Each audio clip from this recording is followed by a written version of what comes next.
Good morning, everyone. My name is Erin, and today I'll be discussing sensitivity analysis as a tool for capital budgeting. To demonstrate how sensitivity analysis works, we'll use a proposed coffee shop expansion project throughout the presentation.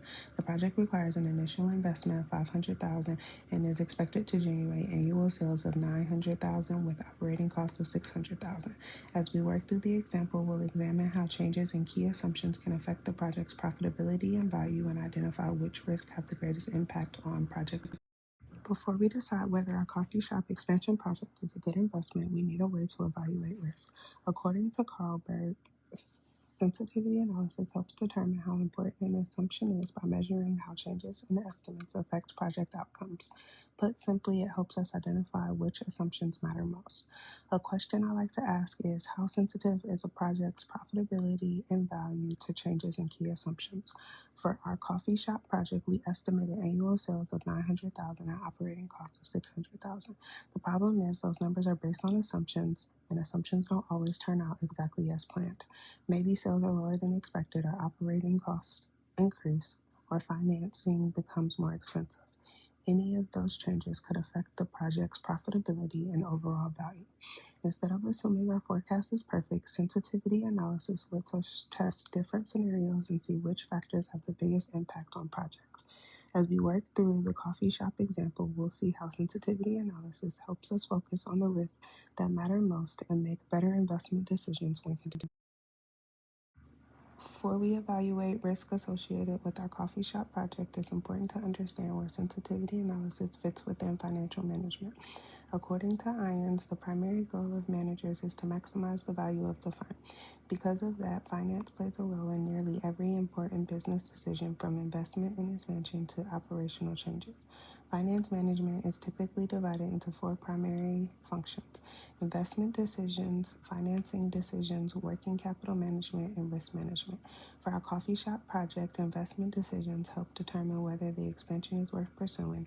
Finance decisions determine how the project will be funded, and working capital helps to ensure the business has sufficient cash and resources for daily operations. The final function is risk management. This is where the sensitivity analysis becomes important. Before investing $500,000 in this project, we need to understand how changes in sales, costs, interest rates, and other assumptions could affect profitability and value.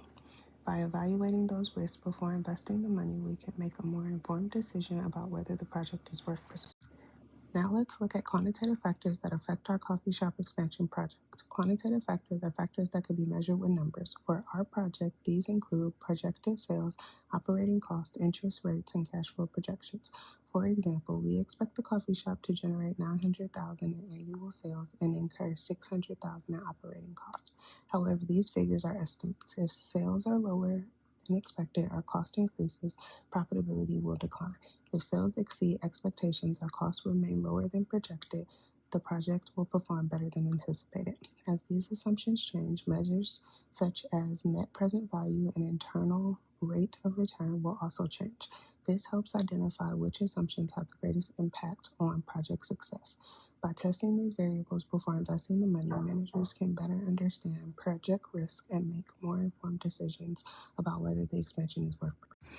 The qualitative factors discussed are important, but they do not tell the whole story. Not every risk can be measured with numbers, which is where qualitative factors become important. For our coffee shop expansion project, qualitative factors include things like customer satisfaction, brand reputation, and employee morale. While these factors are difficult to measure financially, they can still have a major impact on the project's success. For example, the financial projections may indicate that an expansion is profitable. However, if customers are unhappy with the new location, the project might not perform as expected. By considering both quantitative and qualitative factors, managers can gain a more complete picture of the project's risk and benefits and make a more informed capital budgeting decision. Now let's look at internal factors that could affect our coffee shop expansion project. Internal factors are risks that originate within the company and are generally within management's ability to influence or control. For our project, these factors include management experience, employee turnover, operating efficiency, and cost control. For example, if management lacks experience operating multiple locations or employee turnover becomes a problem, the expansion may not perform as expected. Likewise, poor cost controls and inefficient processes could increase expenses and reduce profitability. Because these factors are internal to the organization, management can often take steps to address these risks early to improve projects' performance and make more informed capital budgeting decisions. While internal factors originate within the company, external factors come from outside the organization and are generally beyond the management's direct control. For our coffee shop expansion project, external factors include interest rates, inflation, economic conditions, and competition. Although management cannot control these variables, they can have significant impacts on projects' profitability and success. For example, rising interest rates could increase borrowing costs, inflation could raise operating expenses, and increased competition could reduce sales. Economic downturns may also affect consumer spending and result in lower revenue than expected. By using sensitivity analysis to test different scenarios, managers can better understand how external factors may affect project outcomes and make more informed capital budgeting decisions. Throughout this presentation, we examine how sensitivity analysis can be used to evaluate risk and support capital budgeting decisions. Using our coffee shop expansion project, we explored how changes in assumptions can affect a project's profitability and overall value. We discussed qualitative and quantitative factors as well as the internal and external risks that can influence project success. Together, these factors help managers better understand uncertainty and identify the risks that deserve the most attention. The biggest takeaway is that sensitivity analysis does not predict the future. Instead, it helps managers evaluate different possibilities before committing significant resources. By testing assumptions and preparing for uncertainty, organizations can make more informed investment decisions and better position themselves for long-term success. Thank you for your time. Are there any questions?